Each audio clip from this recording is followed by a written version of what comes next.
Hello, everybody. How y'all doing today? Welcome to 4131.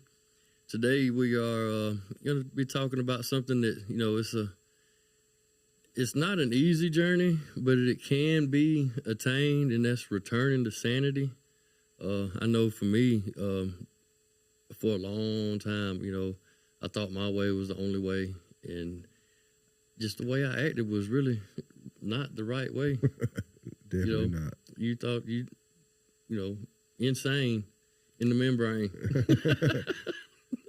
Yeah, I know I was insane because when I got arrested started this journey, I spent 2 weeks in complete, just utter chaos in my brain.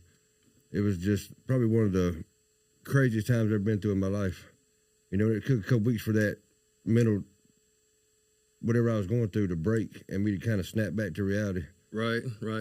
So you thought everything was going good, but it really wasn't? Oh, no, definitely not. Right. So we've got a couple points we're gonna touch on. In really returning to sanity is for me, it really is not returning to sanity. I think I've been, kind of crazy my whole life until I found Jesus, really. Yes. And just, and he showed me, what it is to be sane, but return it, first off, you have to be honest about your problems that you to begin with. Like, I know I had problems. I know I had anger problems. I know I had depression. I know I had an addiction problem. But I had to recognize that first before I could even move forward. So did you ever think that you had a problem? Oh, no, I thought I was doing good. Right. I'm a grown man. Me. I'm handling my business. I'm doing what I'm supposed to be doing as a man. I'm getting money. I'm doing this. I'm doing that. And the whole time I was just out there being completely an idiot. Right. And, and how I acted, I didn't know, I knew it. I really didn't care how my life was going or how my life was affecting others around me. And, that's been a big thing, as far as, getting into sobriety is showed me that how I actually put my whole family through the ringer. My insanity was putting driving other people insane, driving my mama insane, and how, Oh, yeah. So that was, for me, it's on this journey of returning to sanity, if I've regained relationships in the family, so what about you?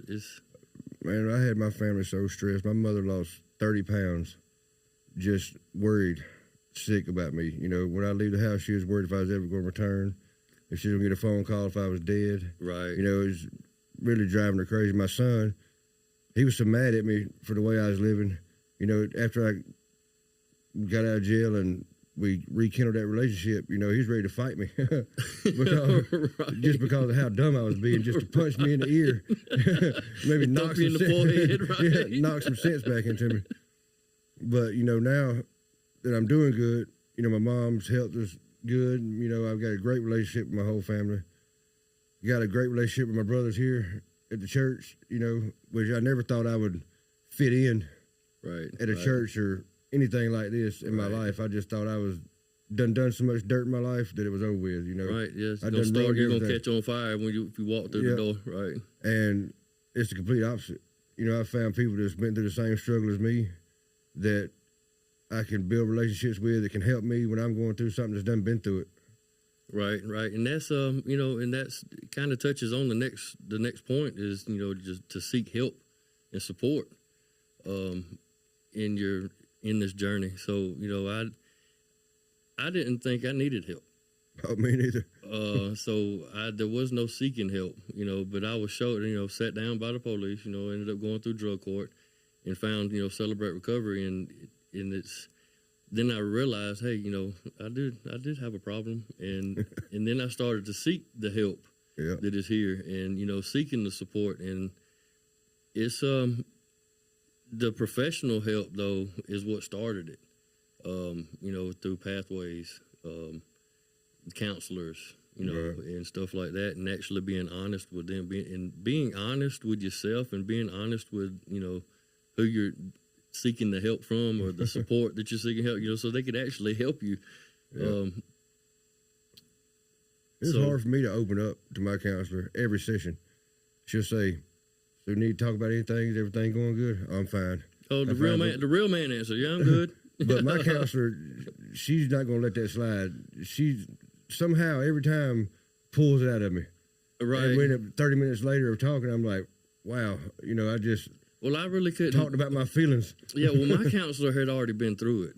You Right. know, my had already been through. You know, she was a 12-year recovered addict from alcohol. What? You talking about what? Pathways? Yeah. So you know, that's pathways though was really what helped me out Right. a lot. Again, the counselor, and I couldn't lie to her. You know, with the real man, so I'm good. She's like, no, you got something going on, or you wouldn't be here. You know. Right. Yeah, you know, of course, I'm a man, so I've never seen a counselor or anything like that in my life. And luckily, I've got a great counselor at Pathways, and she, it's opened my eyes up that there is stuff that I need to talk about. You know, Right, stuff that I need to get off my chest. And if I can't talk to her, then there's people here that I can talk to, you know. Right. That there's two different sides of the coin. To me, drug court wouldn't be drug court. I wouldn't get as much help as I got if it wasn't for CR. You know, for this in particular CR in Hogansville. Right. And, you know, between the Pathways and the CR, I've got myself back on track completely. I've Right. got a foundation I'm building for when I get done with drug court. Right. You know, because I'm not trying to just blaze through drug court, get done, and go back to my old life.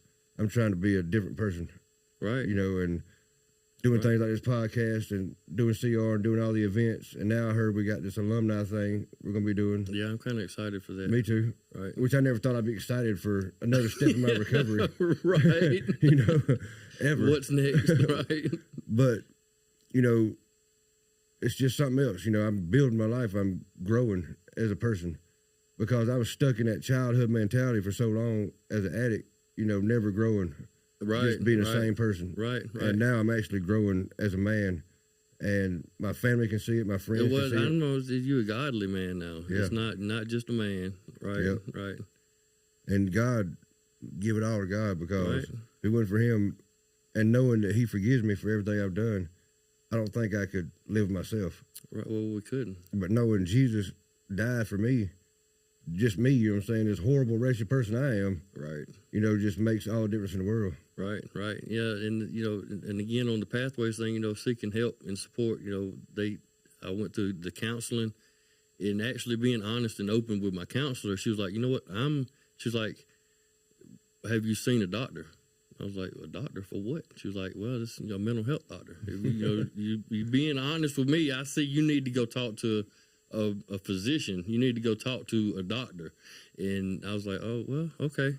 And she had already set me up an appointment to go. She was like, here, this is the day you're going to see the doctor. And it was that help and support that I was leaning on that was actually willing to help me. And it was through Pathways, and I actually found out that, you know, I'm a, what is it called? It's a, I'll think of it just a second, but it's a disorder that I have. Is, you know, it's what it is I have an anger and depression and anxiety disorder, which led me into a substance abuse disorder. Right. So Underlying it's issues. a co-occurring disorder, and they're co-occurring. You know what I'm saying? So I was covering up all my rooted problems with my addiction, and I didn't know how to handle my emotions when I, would get mad. So I, instead of blowing off with breathing exercises or walking away from a situation, I would blow up, and sometimes I would see myself, I really don't want to blow up on this person, but I'm still so mad, I'd go smoke a blunt, so Right. it talking to the doctor, though, they tried to put me on medicine. And at this time, this was before I met Jesus, really met him. I'd been told about him, talked about him, told about him at a younger age, but I never knew who Jesus was.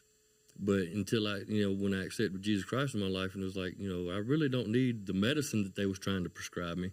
I just needed to learn how to control my emotions, and actually didn't control my emotions, and actually ended up having to go back through anger management because I had a problem that I wasn't working on, and so I was in some type of way I was still insane because I didn't know how to, because I'd covered up my real problems for so long. When I stepped out into recovery and wasn't addicted to any substance anymore, I didn't know how to control what was actually rooted in me, which is my anger and my depression and my anxiety. So, but there's still, it took that doctor telling me what I had for me to actually look at the problem, and now I can hit it head on, and I can, I hit it with Jesus. I don't just, Most definitely Jesus. And that's what I like about our groups is, we're allowed to talk about Jesus in our groups.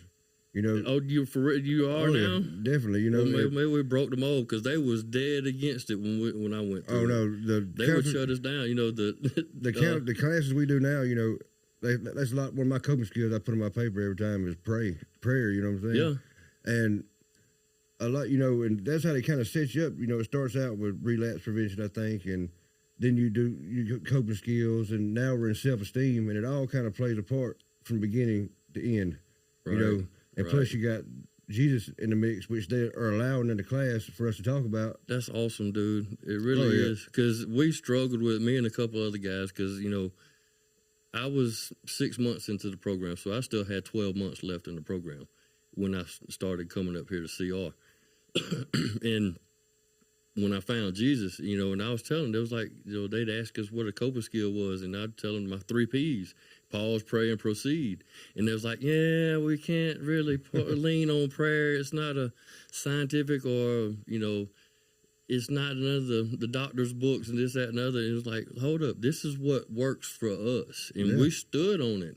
And actually the judge would shut us down too. He will try to shut us down. But toward the end of our, he would, okay, well, that's what you're using. And that's what we stood by. And that's what I still stand by. So I guess it's awesome though that they're actually, the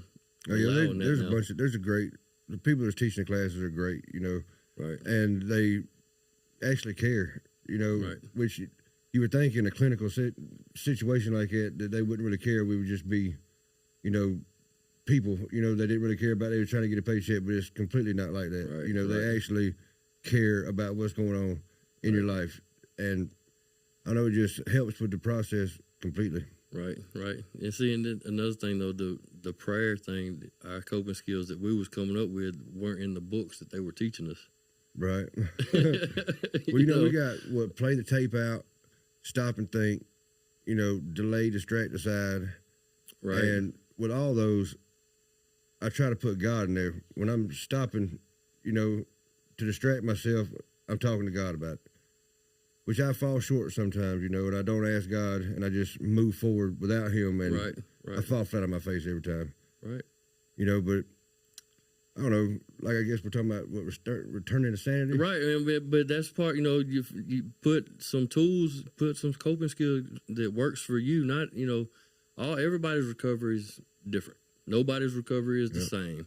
So find what works for you and work it. Find, and everybody's got a tool. I call it a toolbox. I have a certain coping skill that I use for anger, which is breathing or walk away, and play the tape out if I come into a situation like just out in the streets, walking into a store and I see an old acquaintance that used to be a friend, and they're like, hey, you want to go halves on a sack? And I'm like, no. You think about it, play the tape out, what's the consequences going to happen. I have different tools in my toolbox, because you're not going to use a flathead screwdriver for a Phillips head screw. Right. You know what I'm saying? You're not going to use a baseball bat in a football game. You know what I'm saying? So you're going to use different type things for different situations, but you have to know how to use the coping skill. But and that's a part of, you know, returning to sanity is, and these coping skills are to help you regulate your emotions. You know, so that's what my emotions, it helps me regulate my emotions, you know. So for me, if I don't keep these, I have to know what I'm going to use on certain situations. So I've thought about it, or I've actually went through it. So, you know, I'm going on 7 years, and I've come up on a couple of situations where I could have went right back to where I was at and returned back to insanity. So, but just, you know, learning new coping skills, and then our daily structure, our daily routine is a big thing. You know, my daily routine used to be, first thing when I wake up, I was looking for a sack. First thing. I wouldn't go to sleep unless I knew I had one. Oh, right. Get a sack and go straight to sleep. Yeah. Right. So the next day will be good. And now right. I'm realizing that sober life, you can actually have fun. We do it all the time. Yes, definitely. You know, we went to a concert where, you know, well, we had fun talking about doing something fun. Yeah. Right. You know, it just like the car show, like it blew my mind. I'm standing at the car show. I think you might have been up there. Somebody's car show. I was like, I can't believe I'm having this much fun sober. Yeah, you know, I'm standing in the middle of the road, directing traffic. Right. I'm having a blast, and just, you know, went to a concert. We're planning a movie. You know, now we got this alumni thing where we got to kind of meet and do things together. Right. You know, it's just, I can't believe I missed out on this life, you know, by masking it, staying high all the time. Well, I mean, it's our daily routine. It's what it's, I guess it restores our balance. You know, I lived off balance, you know, for a long time, and trying to do the same thing, trying to get different results, which is actually the definition of being insane, you know. Well, now, without throwing a substance in the mix, my daily routine can actually be a routine. It's actually a because purposeful routine. I don't have to have something to make that routine. It's me. Right. I don't have to have something that I need to use for me to, I got to have this so I can have energy for work. You know, I can't. I got to do this so I can go hang out because it ain't gonna be no fun unless I'm high. Right. Now it's just me, and I make my own routine on a daily basis, so everything is going the way it's supposed to go. Right. And, you know, another thing is, you know, our daily schedule, you know, maintaining our physical health, our mental health, you know, going to the doctors, you know, I don't work out, but, you know. I tell myself me working is working out enough. Right. I figure I get paid to work out. Yeah. We do that class with Bart, and I've been talking about exercising for 6 months. I walked my dog twice. Right. Yeah, and I mean the daily thing though, that's I guess the self-care part of it. Right. You know, eating right, sleeping right. You know, I have a routine. You know, I'm sorry, baby, the kids are still awake, but I'm going to sleep because I got to get up early. You know, it's you know, she gets mad at me sometimes because I'm in the bed and she's still up with the baby, but she understands. You know that. You know, I get up at a certain time. I go to bed at a certain time, so that I have to have at least 7 hours. Oh yeah. You know, of sleep. That's me. I know this because if I don't, I'm not gonna. You know, I'm not gonna get up. And, you know, and I have to get up and go to work. And this is a daily thing. You know, it's a sacrifice. You know, but it's a good sacrifice. Yeah. You know, I'm not. You know, before, you know, my daily routine would be, you know, looking for a sack before I went to work. You know, and then missing half a day at work because I'm in the bathroom or in the porta john doing dope, you know, and losing jobs because I'm not on the job, you know, or being late for work because I'm chasing a sack. I'm blessed with my job. They stuck by me through everything. But, you know, it was a real rude awakening whenever I started talking to the guys and they started telling me how I was when I was in addiction. Right, it was like, no. They said I was the meanest person that you could ever meet. You know, I would just fly off the handle. And now they give me hugs and tell me they love me and everything, you know what I'm saying? Right. Like, I'm so proud of you. And they just can't believe this person I actually am, you know, because I wasn't that guy. I wasn't that guy. Oh, he's just a big teddy bear after all. And I wasn't. But I remember this. To me, I was living life good. Yeah, I thought that that's the way I was supposed. Right, it was acting the way I thought I should have been acting. Yeah. And evidently I wasn't. Right. I feel you. You know, my wife told me that I was a butthole, you know, a lot. And she says, and I'm still a butthole, but a butthole with a smile now. You know, I'm not as mean. But just, you know, having mindfulness though, you know, of meditation, journaling. Do you journal? You doing any journaling? No. I know we've been talking about it, and I'm not sure I'll ever journal. I hate writing. you don't like to write. No. Yeah. Even if I feel like my self-help thing, you can't even hardly read what I'm saying because I'm writing so fast just to get it done. I'm not sure. Right. It's something I've thought about. They say I believe it would help because I think so much stuff goes to my brain that I never put down on paper, or it just kind of just like squirrel, you know. You touch ADHD. Yeah. So I don't remember it, you know, but it'd probably help if I did write something down. Yeah. Right. So we got the coping skill, we got the self-care, we got the seek help and support. And the next one would be, you know, making amends and rebuilding relationships, which is, you know, a key part of healing. Right. Is making these amends, because then I'm not thinking about what I've been such a bad person in the past. I know I have. And it could distract me from moving forward by not making amends, or, you know, asking forgiveness from somebody, because, man, I shouldn't, you know, and it's really, you know, asking for forgiveness is really not for them, it's for you. It's in the healing process, you know, and just asking for help is, you know, and asking for forgiveness from people, making amends. Have you made your amends? Yeah, you know, I would say the hardest one for me would probably be my stepfather. He passed away while I was in meth addiction. Right. You know, and I can't never make that up. Right. But I can just live out my life better and, you know he's looking down, proud of me now. Right. You know, but everybody else, as long as I stay on this path and don't fall back into addiction, then my relationships are good, you know. But the thing about that is this is the last time they'll be good. If I mess up again, I'm not going to get this forgiveness again, because I've said so many times, I won't do it again. I promise I won't do it again. Right. And this is the final, I promise you, I'm not going to go back down that road again. So I would break so many hearts. Yeah. If I was to staying consistent in what you do. Right. Yeah. Right. Because if I was to fall back and relapse, it would break my kids and my mother's heart. Right. And I've never been sober. I've been Suboxone sober, you know. But is that really sober? No, I don't think so. Right. And, you know, because I believe I could have got on Suboxone 2 pathways, and she asked me about medicine, and I was like, No. I said no. Right. Yeah, I passed it up too. You know, right. I don't want nothing to do with it. And, you know, it was always, I was just smoking weed at one point in my life. I was just drinking at one point, you know. Then I was doing all the above at one point, but I've never been sober, not even cough medicine. Right. You know, Well, caffeine and right now nicotine. Yeah, caffeine and nicotine. It's all I have right now. Right.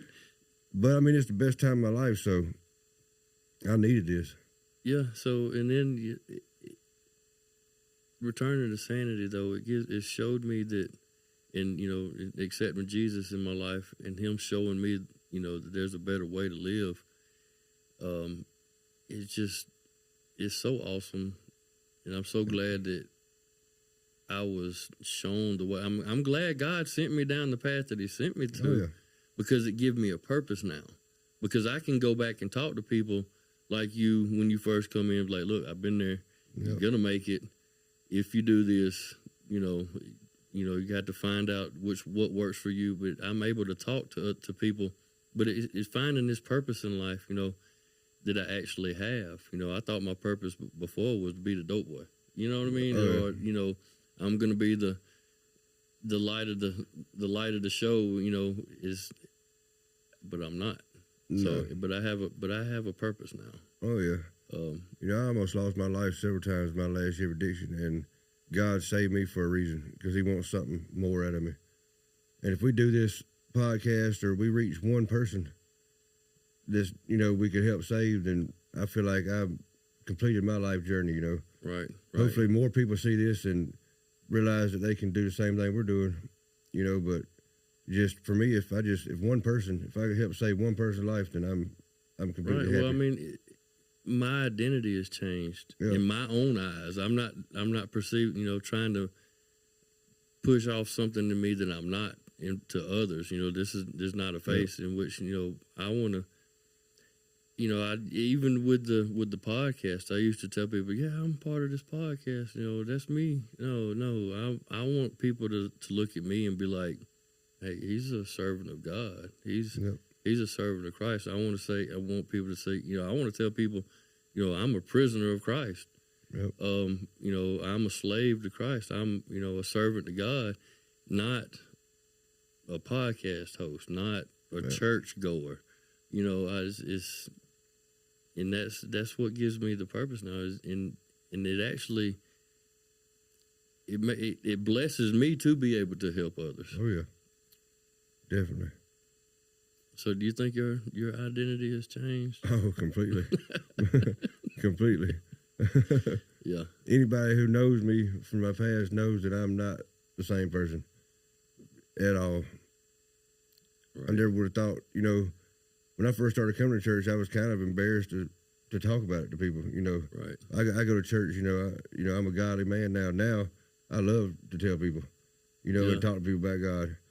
I'm not as good as you and Bill Dollar are. No, I'm not that good. But I will be there one day. I'm learning from the best here. I still struggle with it. Yeah, right. But being open and willing to but open to change though, and open to correction, is another. That's in the journey to sanity. Being open and willing to make that change is if somebody talks to me or tells me, or I don't take it, I don't fly off the handle. And who do you think you are telling me? Oh yeah, how you couldn't correct me, buddy. Yeah, no, right. There wasn't no telling me I was doing something wrong. Yeah, now I'm a grown man. I got me. I'm the one that takes care of the bills. Right. So staying vigilant and staying connected though, and is what's kept me somewhat sane. Yep. I'm still learning. It's a whole process. It's been a very crucial part of my recovery though, is staying connected. Right. And staying, willing to help out wherever I can, staying connected with the church, staying connected with Celebrate Recovery. And even when, there's going to be times where you might not be able to be in contact with the ones that you're regularly connected with. It's like, when COVID hit, Celebrate Recovery, they closed, we couldn't come to the church, which we ended up going to the backyard of somebody's house and kept going, that way. But I still needed, I was in drug court at that time, so I still needed self-help. So I ended up going to AA's down in LaGrange, which is another, find out what works for you, stay connected with some kind of support group, stay connected with your doctor, stay connected with your a counselor, and just stay connected to God, stay in the Word. Yep. There's a verse I want to read right quick. It's Philippians 2:13. Says, "For it is God who works in you to will and to act in order to fulfill His good purpose." So you getting, the Holy Spirit with the Holy Spirit, He's gonna act. You're gonna act according. And even if you don't, you're gonna say, "I'm sorry," right quick, because there's gonna be something inside you. Or that conviction. Yeah, Something serious. I never had that in my life. I never had conviction. Right. And now, if I do something I don't think is right, it eats me up immediately. Not a week down the road. I'm talking about right then. Right. You have to turn around right there and say, "Oh, I'm sorry, man. My bad." Yep. Right. So, I want to say, we're proud of whoever is out there. Whether you got 1 day sober, 10 years sober, it's still a process. But keep pushing. We love y'all. Y'all check out some. You got anything you want to say to these people out here? I'm good, buddy. You good? No words of encouragement, right? Quick. Just keep doing what you're doing. Keep doing what you're doing. You're gonna keep getting what you're getting. Yeah. But keep pushing. We love y'all. Check out some more of our videos down here. We hope you got something out of it. We love you, and God bless.